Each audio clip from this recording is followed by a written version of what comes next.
Hi everyone, I'm Maribel from Reset Adult School, and today, this week, we're going to be talking about critical thinking, thinking critically, and yes, why. We're faced every day to take in new information, or there's always news and problems here and there, and I think it's very important for us to be able to think critically before we make decisions. So, be able to understand things better, help us assess meaning and significance to any arguments that you hear, whether through social media or from others. It helps us make better decisions to understand the world around us and people, just people in general, different points of views. It definitely involves stepping back from a situation to see all different angles because there's always side A, side B, different sides to a story before making any judgments or making any decisions. So I think it is really like a sense of discovery, being able, like learning and evaluating arguments to see how they stand up. So I feel that it's very important that we know how to use some critical thinking skills. You know, so in this video, we already talked about why it's important, but what is critical thinking and how can we practice this daily, with on your own or with your kids or in general. So let's start with first of what is critical thinking. So critical thinking is the act of analyzing information to make better judgments and decisions.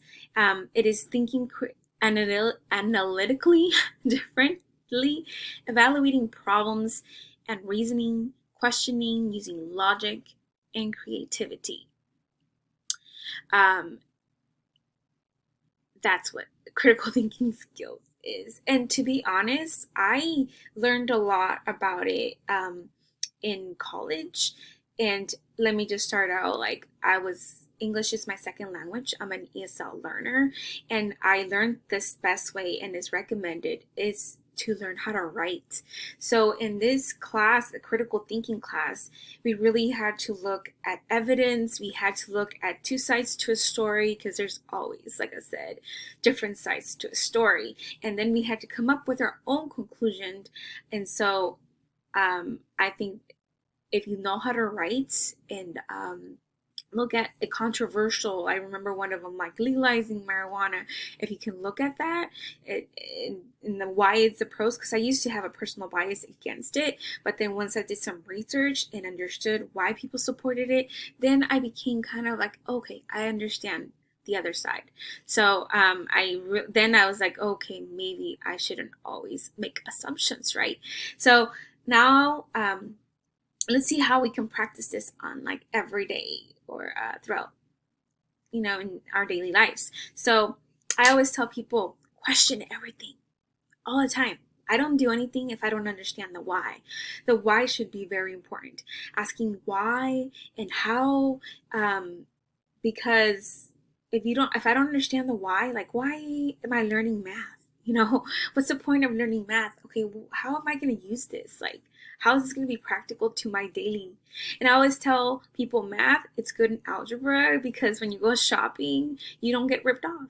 Oh, buy this pants for this and get the other one for 1 penny. I'm like, technically, I'm buying these pants for this price. So technically, yeah, buy one pair of pants for 20 and get the other one for a penny. I'm technically getting these pants for 10. So you start seeing the perspective. So I always ask why and how, so then you can help you understand if it's something you want to do, if it's something that's core to you, that means something to you.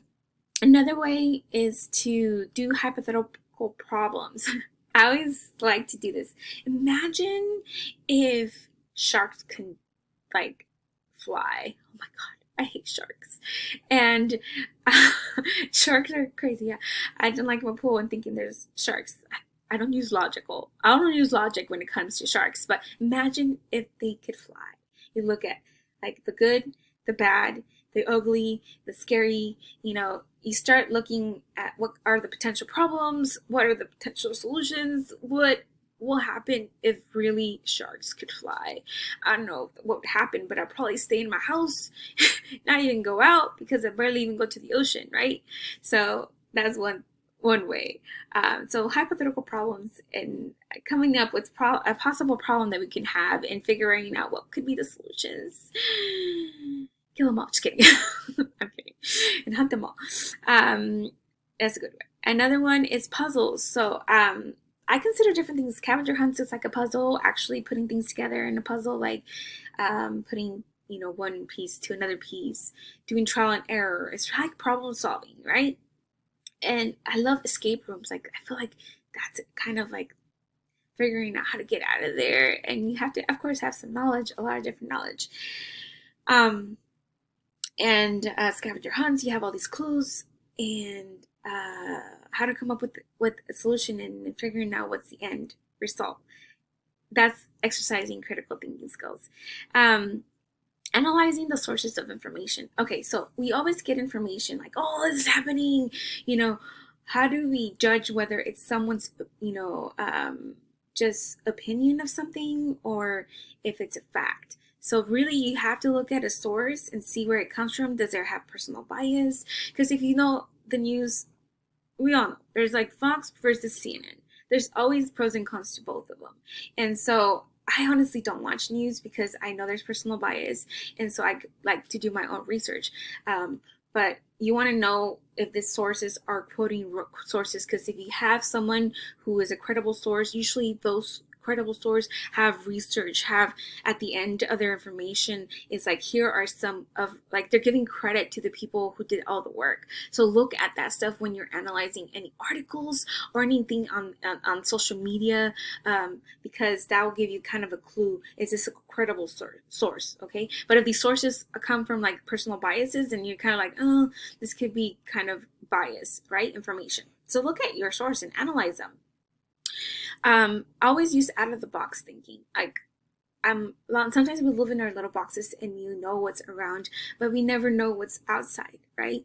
And so I like to always leave myself there and know what everyone is thinking, but then try to put myself in other people's shoes. This is where like empathy comes into play. Like, can I try to understand what this other person might be going through? With a lot of things that are going on right now, can I put myself in their shoes and try to think outside of my own box, right?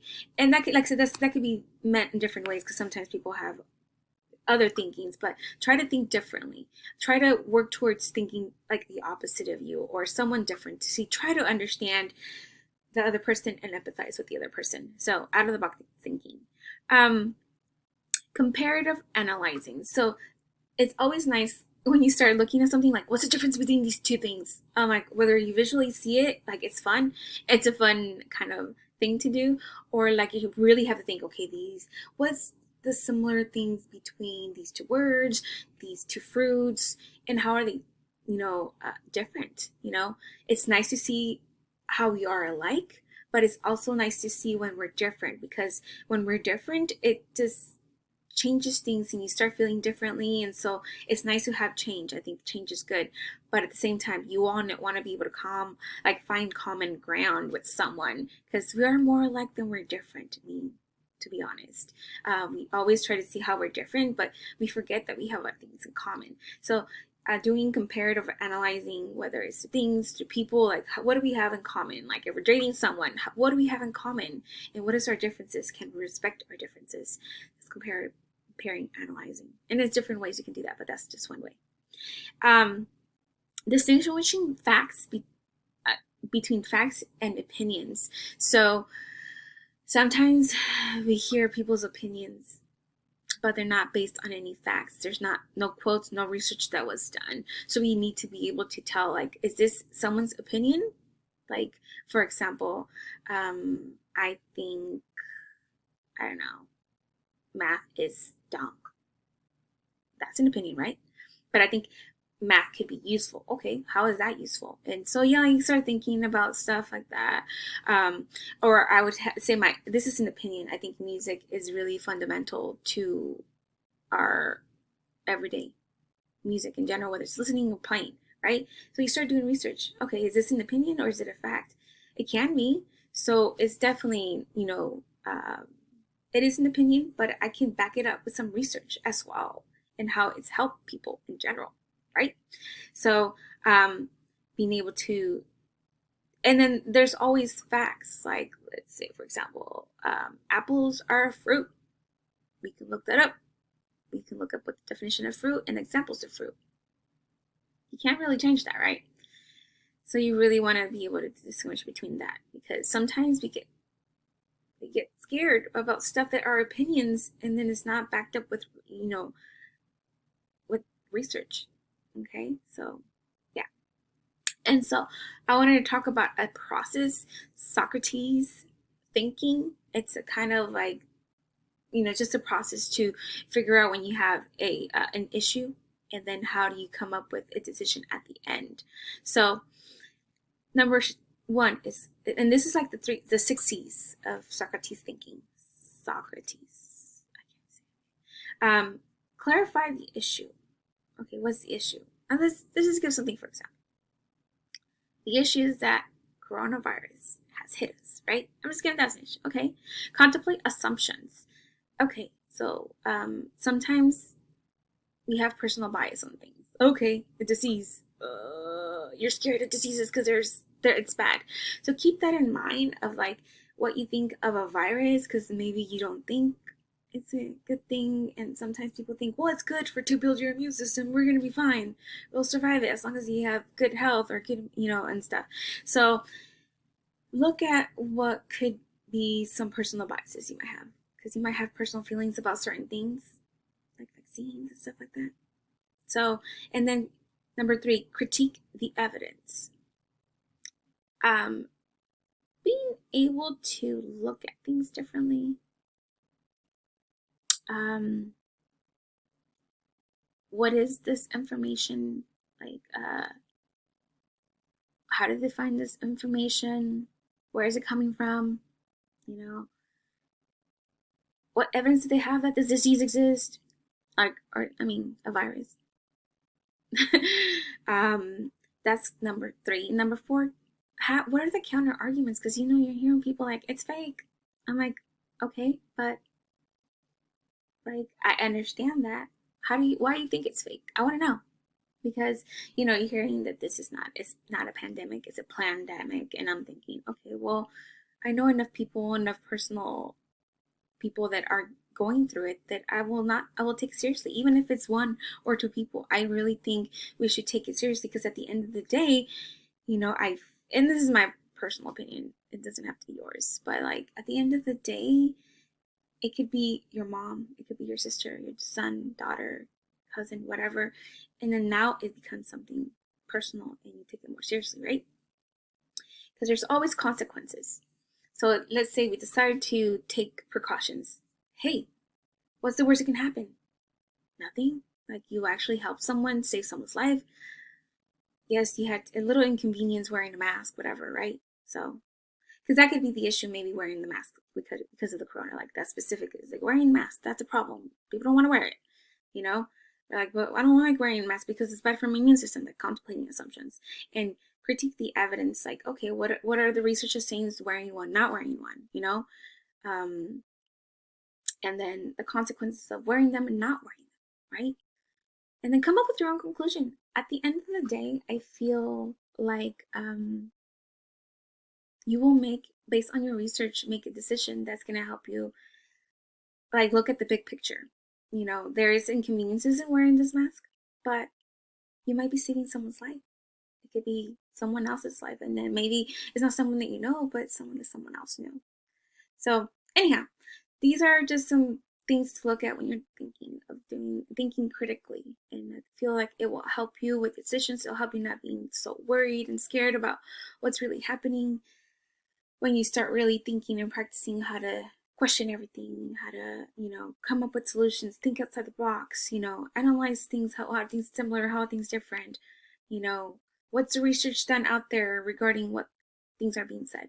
So, anyways, hopefully that helped you a little bit. And if you have any comments, you can let me know. I will post some resources that I use down in the link below. And until next week.